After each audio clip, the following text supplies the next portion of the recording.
Is it a big deal? It's a big deal for the Olympics to have golf in it because I think it helps the overall Olympic profile. I don't know that it's a big deal for golf to be in the Olympics. What's up, everybody? How you living? No putts given. We're back. Couple week hiatus, vacations and whatnot. I went to Flathead Lake in Montana. Almost didn't come back by choice. Not like, not like you almost drowned. Yeah, that wasn't it. I'd like to send a shout out, a thank you to the people over at Clinch Golf. What do you know about Clinch Golf, Tony? They're a sponsor for this episode, so again, I know they make a glove. That's what I know. They do make a glove, not just hats. Hats and gloves. It's for the for the guys who love kind of that stretchy neoprene. I think what we classify as performance gloves. Definitely kind of a little bit. I haven't played with it yet, but different kind of texture. It's not your typical Cabretta. No, it's construction. A thinner. I mean, I actually like the way that it feels. It's definitely stretchier. We'll see. Okay. I mean, but I know this much. It's great on a podcast so far. It's got water. It kind of hits home a little more than I like. Anyway, we'll give her a run. Just keep wearing it. Plenty of equipment stuff to catch up on here, which we're going to get to check momentarily. the wet grip on the Olympics this week. We got to prognosticate. And I spent a little time caddying on the Corn Ferry Tour, and some people asked questions, and I have a couple stories. So stay tuned for that. But let's jump off with this, Tony. 3M Open, Jhonattan Vegas, 7 years in between wins, kind of a turn back the clock deal. What do you make of that? I'm just, good for Johnny Vegas, I guess. And I don't know, obviously not a signature event, but a win is a win, as we say. So, and he did it with a pile of clubs that he looks like he got off eBay last week. So that's the thing. Cruise through his bag for me, because I was like, man, when I look at this bag, this is a bag I don't want to see of a guy that is in your flight, like in the club championship, because you're like, oh no. This guy's going to shoot 65. I don't know. I mean, I don't know if this bag would scare me, honestly. Like, this isn't like old school blades and the guy who has a persimmon in there still. This is like, driver TSI 3, which is, it's a perfectly good driver for sure, but it's literally days away from being 2 generations old. Mm-hmm. Doesn't even have a Ventus in it. Speeder NX shaft. So you had a Titleist TSI 3 driver. Like I said, we're on TSR, and then obviously pending new generation stuff coming out shortly. This is why, I remember, I think it was his first PGA Tour win, which, 100 years ago, and I think it coincided, if memory serves, with my first PGA show. And he won during the show week, and we just remember, he had, a nunchuck shaft in the bag. Remember those? The red ones? They're kind of that, dark maroon. We saw those. We're like, is this real? Is there really such thing as a nunchuck shaft? Does it come with a Teenage Mutant Ninja Turtle or something? Is it mask, martial arts? I don't think they're around anymore. Speaking of not around anymore, what was this, an M6? Taylormade M6 Rocket 3-wood, so a 14-degree 3-wood. Whatever, man. Titleist he's got T200 3-iron. I don't know what generation. Hopefully the current one. And then Mizuno MP4s. 4 what through, year? Yeah. That was 2014 they came out. And these are not new. And then, it appears if you look, he spent his money on wedges, so to speak, because he's got wedges and a putter. He's got Vokey wedges, Taylormade, mill grind high toe.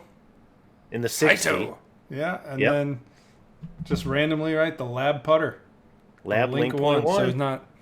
The guy who played the nunchuck shaft is not willing to go all in on a wacky lab design. He's going to stick to the to the blade style. But that's not the bag of a guy who has a 13 club deal. That's for sure. Unless that, like you said, unless the 13 club deal is from eBay, in which case then it makes perfect sense. But eBay's first PGA Tour ambassador. It could be. I believe. And I'm not. Again, to be clear, we're not knocking Vegas. What I'm taking from this is, again, if somebody can win on the PGA Tour with an assorted bag, play what works for you. Every new generation of club, even if it's better on paper or better in testing or better in a lab, that doesn't guarantee that it's going to be better for you. A couple exceptions. Wedges wear out faster than any other club. Stay up to date with your wedges, people. Find an iron profile that, I mean, if you're in that MB, CB area that aren't very tech heavy designs, okay, that makes sense. But find a setup that works for you. And if it ain't broke, it's all good. Anyway, Man. Olympics. Yeah. Olympics this week, Tony. Woo, Is woo, this a woo. big deal in the world of golf? Is this a thing? Like, is it gaining popularity? How excited are you, Tony Covey? I feel like it's. I don't care. Like, I think it's more popular than it was the first time around. But I was kind of thinking about this, like where the Olympics is exciting, and typically it's in sports for which there isn't, where the Olympics is the Super Bowl, so to speak. So right. Like I watched swimming last night because when do you see swimming? My wife watches the gymnastics because when else do you see gymnastics? Like that is the thing that matters in the sport, Olympic gold. Yeah. By the time you get to golf, like, you know what? You've got them 4 majors a year, a Ryder Cup every other year. You have these things that for golf anyway matter more. And maybe the Olympics slowly elevates to that level, but boy, we're talking about a crawl. So long way away, I think. Yeah. Yeah, no, I agree. I think it's good. Is it a big deal? It's a big deal for the Olympics to have golf in it because I think it helps the overall Olympic profile. I don't know that it's a big deal for golf to be in the Olympics yet. I mean, it's cool, it's neat, it's something different.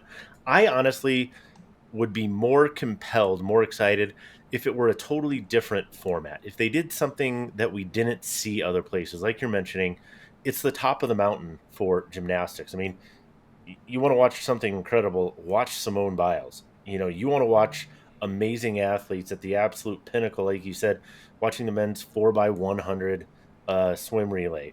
This is the top of the mountain for them. So what could they do differently with golf in a format to maybe to have it become its own event, though? Yeah. You know, like I want to see something different than 72 hole in stroke play. Stableford, something different, but I mean, ultimately, there are other trophies, if you will, that matter more in golf, and that's not going to change. And so, I think you could mix up the format, change the scoring system, do whatever you want. Yeah. The result, the importance of the result, does not matter. Maybe it makes it more entertaining or differently entertaining, but I want to see a team event. I want to do it like a member guest or something. You got 9-hole matches, 2-on-2. Do something where it really is the U.S. versus Sweden versus Germany versus China versus Japan versus South Sudan or whatever.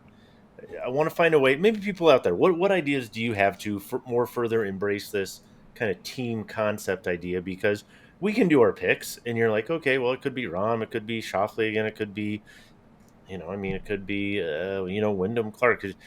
Take your top 10 players in the world, countries they're from, and throw it out there and see what happens. But that isn't the compelling part. I want the compelling part to be Team USA versus Team South Korea.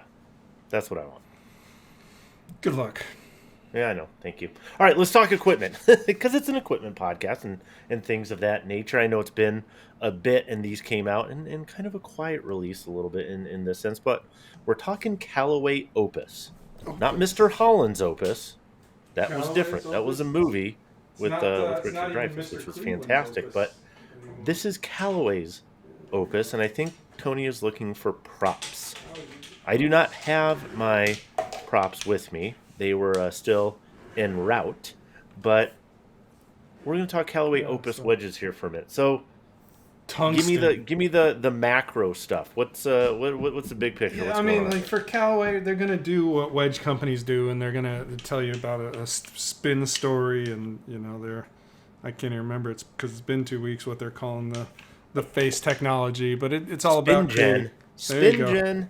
There you go. Spin gen, all about creating more spin from more conditions, consistent spin, right? So Hmm. channeling moisture, getting into that space as we talk about wet versus dry performance. But for me, this one is like it really is for me all about the shapes and how they've kind of completely overhauled what Hmm. these things look like. Because let's see if we can kind I of think fake an both of accurate us are on view. record as Yeah. saying That haven't their been really Callaway super wedges were ugly impressed as with the shit. shaping They were of ugly as shit. Callaway, Like I both kind of didn't get players it. irons and wedges specifically. These are I better. didn't get it. Yeah, I mean, it would hard to be worse. And, Yeah. it's one of those things where I didn't understand it. Where you Hmm. would put one down and I'm like, tour players want to look at this? Who's making this decision? And, regardless of how they play, like I said, like I always felt like the hosel and the blade were in different zip codes because, again, whether what the actual measurement is doesn't matter. They looked like they were super offset, kind Yeah. of a Thin, really really thin top lines. They appear to be very offset, kind of kind of square clunky. toe. Yeah, like very, Kind like of. not even, yeah, like very abrupt toe, if you will. Hmm. That kind of Truncated almost. what gets called the par area, right? That transition from the hosel to the blade. Hmm. Just Hmm. I didn't like the way they looked, and so I thought, we talked about it with what we saw going out there for the Smoke AI iron release, and we're like, Yeah, okay, yeah. Callaway has done something dramatically different with the shape of these irons. These actually look good. Is that going to carry on over to the wedges? And at the time, some of the Callaway guys were like, "Oh, you'll see, we'll see." And so, yeah, here Hmm. we go. Like a much better shaped wedge to me, very reminiscent of like Mizuno T series. Yeah, Um, I would agree with that. very I would rounded agree with toe, that. smoother transitions, curvy, if you will, offset. Again, not measured, but just how it looks. Hmm. Not as bad. Top line is still thin compared to like a Vokey, but Yep. with everything else that they've done, it's way better. So, Yeah. Yeah. and Part of what bothered me before is that it wasn't just the thin top line. It was kind of that juxtaposed with this odd hosel transition amount of offset. Like it just looks so kind of out of place. I think these look much more like I would expect a wedge to look from a company as big as Callaway. Like, yeah, and it's I think super interesting, right? Like no, if you look at what has disappeared in this release, right? We're not hmm, there's no Jaws, there's no Mac Daddy, there's no R stamp. There's right, no. no R.R, no Roger Cleveland. So yeah, just Hmm. no PM grinds, like just Right. kind of a fresh Right. line in the sand here. So yeah. And So there's a standard Opus, and then we've got this thing. I was gonna say, so there's an Opus, and then there's Opus Platinum. Yeah, this is the blue one. Oddly, it's the Opus Platinum featuring tungsten. So we're kind of mixing our metals a little bit. What's the difference? I know it's 230 bucks versus other 180 or whatever, so it's 40 50 bucks more expensive, but okay, Tungsten. other than that, what is the Tungsten. difference with the platinum wedge So as the story compared to the Callaway tells, standard right? The wedge? engineers were like, we talk about this, right? The average guy does not create tour launch conditions with their wedges, so they don't really kind of That's why compress the they're ball. average. Slides up the face, launches higher, spins less than relative to a tour pro. And so the Hmm. Callaway approach was like, all right, how could we design a wedge that would allow average golfers to create tour-like launch conditions? Hmm. And so basically the solution here is this Opus Platinum with this big ass chunk of tungsten in the top line. What that does raises the center of gravity, which is going Right. to promote less dynamic loft as well as more spin. So it's kind Hmm. of, the expectation is you're never going to swing it like a tour pro, but what if we could design those conditions into the wedge by being Yeah. aggressive in some things? So I would think, if a tour player tried to play this, probably wouldn't work well. You'd get Probably too fly low too low, launch, right? It would be. too much spin even. Hmm. But it's interesting, and the thing is, like, we've seen other companies do this or try this. So Mizuno ES21 springs Oh to yeah. mind. Yeah, yeah, Yeah, and yeah. so like similar idea, but what's I guess I could say appreciate in the Callaway approach is they've done it in such a way where it doesn't look at all goofy. Like there's absolutely Yeah. nothing goofy about this wedge. You don't look at it and go, okay, Yeah, if here's, in you, order to moderate the weight and do this, they had to really push some aesthetic boundaries, and it looks borderline awkward. Looks like a normal wedge. It looks good, right? Yeah, I couldn't tell you which is which in a dress unless I'm cheating based on the finish. So, Yeah. yeah. So, okay, so with that, like I said, there's updated groove package. I want to point out something there that people should pay attention to. You mentioned this just very quickly. It's not about necessarily having the wedge with the most spin. People go, Although Callaway wants that though, they're gonna be like, we spin more. But yeah, no, you want enough. Spin is control. We don't want spin degradation. We don't want a wedge that spins a lot less than something else. But just having a wedge that spins a lot, it's the low hanging fruit. You want a wedge that spins consistently a lot out of multiple and varied conditions. And it seems like Callaway has seen, we go back to our test when you first started doing the wet wedge, when we first started looking at variable conditions, companies were all over the map. Some were exceptional, some were absolute dogs, and some were in between. And it seems like now this is popping up. It is a point of focus. We're hearing about it. We're hearing about it every single time. Ooh, wet weather performance or, wet ball performance. I hold you responsible for that. Is what it is, man. Better for everybody. 4 grinds? I thought there'd be more. Yeah, Is that disappointing or does that make sense for a brand new line? Yes. To both, really. So yeah, but that's me. Like I'm gonna show me. Buffet. Give me. I want a full alphabet's worth of grinds. Like that's what I want to see. But at the same time, this is a new release, right? Mm-hmm. It's functionally brand new, and there's some stuff too. Like I find it bothersome to me personally that some of the grinds or really there isn't much overlap, just a little bit of overlap in what's available in the platinum versus the standard. Right. But to your point, this is a new release, starting with a relatively small list of grinds, especially like going back previous generation of Callaway wedges. They were pushing up against Vokey in terms of total, loft bounce grind combinations. The menu was long. Yeah, it was getting Cheesecake Factory. Cheesecake Factory long, yeah. Yeah, it was getting there. So they dialed that back a little bit, but I think, my expectation is that this will be kind of a thing where you see a slow trickle of new grinds rolling out. So yeah, I'd always rather have and every company is going to say this. The question then becomes, do you believe them or not? But hey, I would much rather them come up with we have these 4 dialed. We feel great about these 4. There were 4 more that we're not quite there, this or that. I'd rather not have them release them if they're not where they think they need to be, and then it creates confusion in the marketplace, or you have 4 other grinds and then you end up taking 2 out because they didn't do what you thought and da-da-da. I'm okay with them having the 4 so long as this isn't the complete menu. And I don't have any reason to think that it's not going to expand moving forward. I think this is kind of the entree. Yeah, it's right now the solid low, mid, high bounce options. And you're kind of, all right, can we start to fill in with those in-between grinds and those nuanced details that Vokey does really well? Let's see, can we grow Opus to that kind of level? Yeah, if you're a low bounce K grind person, you're 60. That's Well, and part of it, especially with a new franchise, completely untested. Look, it's Callaway. Sure. There will be people who buy Callaway because it's Callaway. I would argue that's the only reason anybody would have bought a previous Callaway wedge. You really had to love it. But my point here is, it takes a while to build the audience to justify the additional SKUs, right?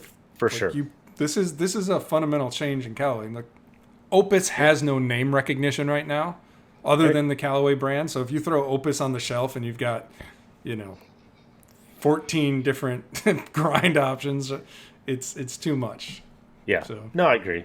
It'll be interesting to see. Like I said, I'm thrilled that they got the look and the aesthetic right. I did have a chance to hit them a little bit. Callaway came to visit our headquarters, my golf supply headquarters. So I flew out to Virginia and hung out with them for a couple days, and um, got a chance to hit them indoors and outdoors. And first indications are okay.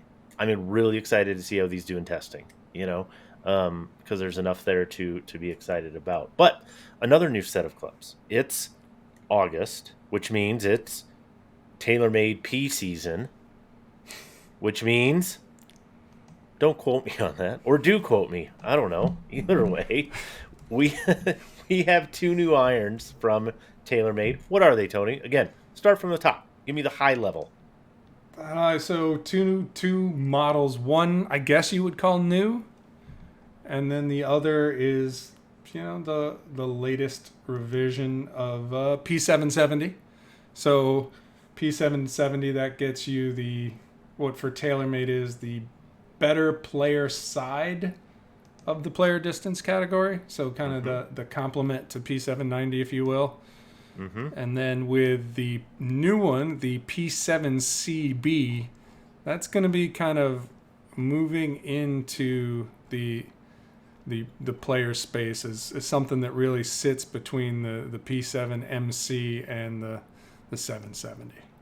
Mm-hmm. And it's loosely a replacement for the P760. From long, almost, yeah. Yeah, and that was kind of an oddball, as I point out in the piece, where it was like kind of stuck between two worlds, like not player enough for the guy who wants that tiny little compact thing, and not tech rich enough for the guy looking for a player's distance or some kind of tech iron. So really just kind of this new entry for TaylorMade, more of a traditional CB with some strong rack vibes, if you will, old school.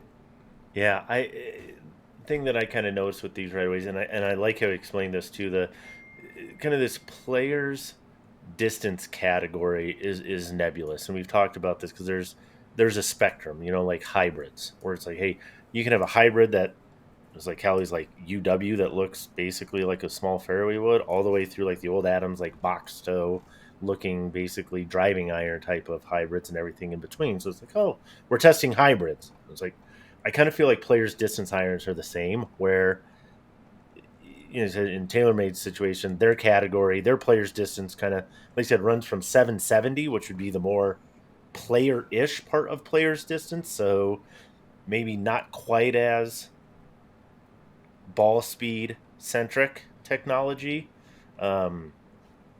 It does have some oomph. It has to, because it's part of the category. But then you go on the other side to the 790. Like those are kind of the goalposts, right? Of the player's distance category. So if you're a player's distance person, you're saying, yeah, but I want to be more. I'm more on the player side of it. Again, maybe thinner top line. Great. But what's the biggest difference, generation to generation? These that people aren't going to notice, but they should appreciate. Yeah, it's so like it's weird because you want like these incredible tech stories, and even if people be irate about them, you want to hear like 5 yards longer, et cetera, et cetera. But as something that skews towards the player side, that's not a realistic expectation, at least if you want it delivered with any integrity. That message, right? So it's like the kind of the key talking point here is really just improved turf interaction. What? Which is like, yeah, okay. Turf interaction. Tell me more about this kale and asparagus and quinoa I should be eating. Exactly. It's like, yeah, we're just trying to get a club that gets into the turf and moves through it a little bit better. And some other enhancements, the tungsten placement and, center of gravity stuff and flighted CGs and the stuff that we saw with P790 last year. But, with both 770 and P7CB, it's turf interaction, right? We want just cleaner contact. It's the hidden gem of iron design in both this category and, again, you see it obviously with, blades and single piece forged cavity backs, is companies that have done historically really, really well in this space, and not just in testing, but when you read the forums and talk to better players or whatever, a lot of the time they maybe bounce around in terms of why they really like the club, but turf interaction is absolutely imperative in a design in this type of iron. So there's nothing exciting or sexy about it in terms of what you're going to see on the billboard. Rory's not going to be up there, somebody going, or, Xander, oh, my new irons, turf interaction's a game changer. But it should be. Yeah, and then the rest, obviously, like the Taylormade cosmetic story, just how good they look and that sort of thing. And I think it's almost to the point where we need to just acknowledge and accept, or anticipate and expect that Taylormade is going to make a really pretty iron in this P series. Like, it's just, if you can make a case that end to end, it's the best looking lineup in golf. And if it's not, it's right there. Yeah. And it wasn't, just a handful of years ago, really, where you're like, it was difficult to take them seriously in the category. And now they're kind of, again, sort of just, to their credit, run away from themselves and just kind of literal, ground up redesign of the entire family with really the start of P series. And it's, as they've iterated, just found ways to make it cleaner and cleaner still. And it's just, I know some people may nitpick the milling pattern on the P7CBs, and that's fine, right? That's maybe more ornate than it needs to be, but this Taylormade's going to make a good-looking iron right now. And like you said, I think that needs to become people's expectation now, and I totally get that was not where people should have been before, because you got it was kind of a revolving door of maybe a lack of continuity, or hey, what do we do this time? Or I don't know. There didn't just seem to be a real good focus RSI, PSI, right?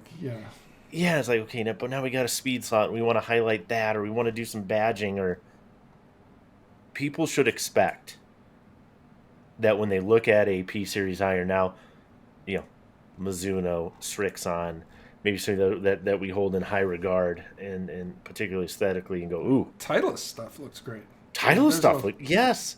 There's a lot of really good looking stuff, and so that has become the expectation. But Taylormade, I don't know if it's fair to say worst to first over the span of a few generations, but maybe we'll give them the 7th grade basketball award that nobody ever wanted to get. Most improved player, most improved. Because if you're most improved, you kind of had the most room to grow. So maybe we'll give them the most improved award. But I agree. I think they look fantastic. Can't wait to put them through the paces as well. So good stuff there. You wrote an article a couple weeks ago. Now, this was coming off of some things that our boy Bryson, again. Like a week ago. I think it was just last week. Was it just last week? I was on a lake for a week. Time didn't exist. Tony, I was, sitting on the deck, drinking Diet Coke and eating cherries. It was amazing. But Bryson talked about how important it is to play balanced golf balls, and the way that he got there is doing the Epsom salt test. Basically, you fill water, put Epsom salt in there, you balance it, and he's presenting this as though it is the gospel. You wrote an article, you did a test. It ain't the gospel, is it? Yeah, so, this goes way back for us when we were building out Ball Lab. All right, what can we test? And we're like, should we do an Epsom salt test? So our conversations with manufacturers, R&D guys went all the way back there. And that kind of you probably shouldn't. You have all these other tools that do a really good job that you're talking about getting. And the Epsom salt test, it's, at the time the story was, look, it's not really reliable. And if you're going to do it over a period of time, and this was some of the pushback, some of the comments on the article, if you're just going to sit down and do it once, meaning, hey, I bought 6 dozen, whatever a year's worth of golf balls are for you. I bought 6 dozen and I'm going to do the Epsom salt test, which, in case you're unfamiliar, basically you mix Epsom salt and water. You can do it with table salt too if you dump in enough. And it basically allows the golf ball to float in the solution. Mark the top of the ball, give it a little rotation, and then based on how quickly it returns to that original position, or if it doesn't return at all, you make a judgment as to whether or not that ball is not round or improperly balanced, or whatever you want to call it, right? Improper balance is probably the best way to put it. So that if you're doing it all at once, you can kind of disregard this next part. But if you're gonna say, hey, all right, if it returns in X number of seconds, right? If you want to make it repeatable, reliable, the same from the same test today as it was yesterday, then there are other things that impact the solution, like hey, the water to salt ratio has to be identical. Yeah, the concentration, right? Right. Otherwise, it can be a little thicker, a little less thick, right? And that's going to impact the speed at which the ball rotates. And then you bring in environmental conditions. Barometric pressure also has a small impact on it as well. So if your objective is to be completely consistent, it becomes very difficult. So that's the test itself. And then it kind of gets down to, all right, and what does it actually reveal? What is the actual truth of the matter? And so this is kind of where I went back to the manufacturers, because having, it's all like Bryson looks at something, it's not unusual for the industry to kind of take a look and go, hey, do we need to look at this? Or is this just more, Bryson hokum, if you will? And so this was one, I talked to 3 different manufacturers. One of them dismissed it out of hand. Like, we don't do that. A second one was basically like, we've looked at it. It's inconsistent. And our quality checks are way better than what you're going to get. We've seen what's inside of a ball factory in terms of like manufacturers' abilities to measure, core diameters and densities and roundness and all of these things with frickin' laser beams and high-tech digital equipment. It's not a stretch to say what they have is vastly superior to floating a golf ball in a water Epsom salt solution to begin with, right? X-ray technology in some cases. So you got a lot going on inside the factories that is not like this old world technology. But it was interesting. The third one I talked to, they actually did a different test. They have a recent test in which they actually had tour players say, all right, go do this test and bring us the ones that you think are bad. Think are bad. So bring us the throwaways. Bring us the ones that you want to play or whatever. And then what they did is actually performance test them. Like, all right, hey, let's do some testing on a putting environment. And in many cases, they rolled fine. They could not detect any issues. Robot testing, that sort of thing. Same thing. And you did have some cases where there were bad balls.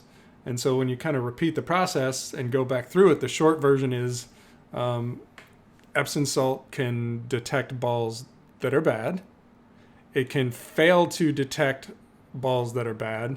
And it can misidentify perfectly good balls as bad.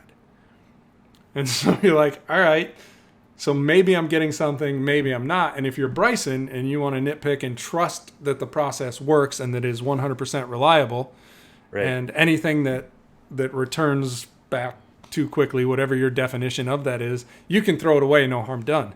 But if you're out there paying, right now for a tour ball, conservatively on a deal, you're looking at $35 a dozen. Standard retail you're probably price, playing $45-$50 a dozen. Yeah, 55 is. I mean, that's where Callaway is. That's where Titleist is, right? Or at least Titleist. Callaway still is Callaway. I think Callaway's up there now, right? Taylormade. They're all 50 plus. They're all 50 and plus. Yeah. And so, like, if I'm going to start picking through $50 a dozen golf balls and basing whether or not I throw it away or chuck it on the results of floating them in Epsom salt, like you're going to throw away a lot of golf balls that are going to be perfectly good. Do me a favor. Do me a favor. If you're out there and you do this Epsom salt test and you're buying $50 a dozen golf balls, take all the ones that you throw out, send them to me.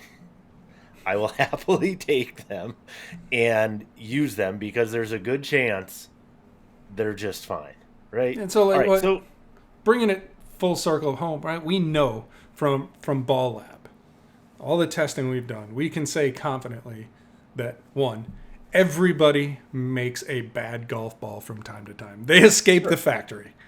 I don't care who you are. Callaway still, with everything they've done, bad ones get out. Titleist has bad ones get out. Taylormade has bad ones get out. Pick a brand, bad ones get out. No exception. It happens. But that said, we know that quality is effectively a factory level metric. Correct. It's a factory thing. Yep. Right. So we know, hey, Titleist, I'll plant 3. Yeah. That's a good ball. Yeah. Like, I would tell people, hey, if you're really worried about playing a perfectly balanced ball, I found this thing when I was looking for this. Remember the old Checo. Checos? Checo Pro. Ooh. If you used one of these things like I did, and It's fundamentally the same idea, but like, look, but here's the Titleist, thing: great ball. Callaway, that don't do it. factory is getting so much better. They Don't make waste a your money on it. really good ball. So trust the factory, and yeah, every now and again you may get a bad one, but Right. more often than not, you're going to be fine Save because your you can Epsom count on the for factory to sprained make better ankles balls. and other stuff and whatever. Don't do it. All right, last topic. Very But if you quickly. need a winter hobby, I mean, I guess. That's the other option. Christ. I put on the Caddie bib Corn Ferry event. Caddy for a guy named William Mao. Phenomenal fella. Really a cool kid. 3-time All-American out of Pepperdine. He's currently, I want to say he's 24th maybe after this week on Corn Ferry Tour. So he's in that top 30 in route to potentially getting his PJ Tour card. Stay tuned. We'll see. People ask questions. And I'm have a just gonna full-time answer caddy and no use for you moving forward? pretty much. Okay. Pretty much. No, he didn't actually. So he was part of the PJ Tour. That was one of the questions. It's like, hey, guy's that good. Did he not have a caddy? Well, a lot of these guys that tour from place to place, Corn Ferry, they could be in between caddies. People have weeks off and things just like I'm in anybody else. between caddies at the moment. I'm in between So I caddies. get it, yeah. I'm in between jobs.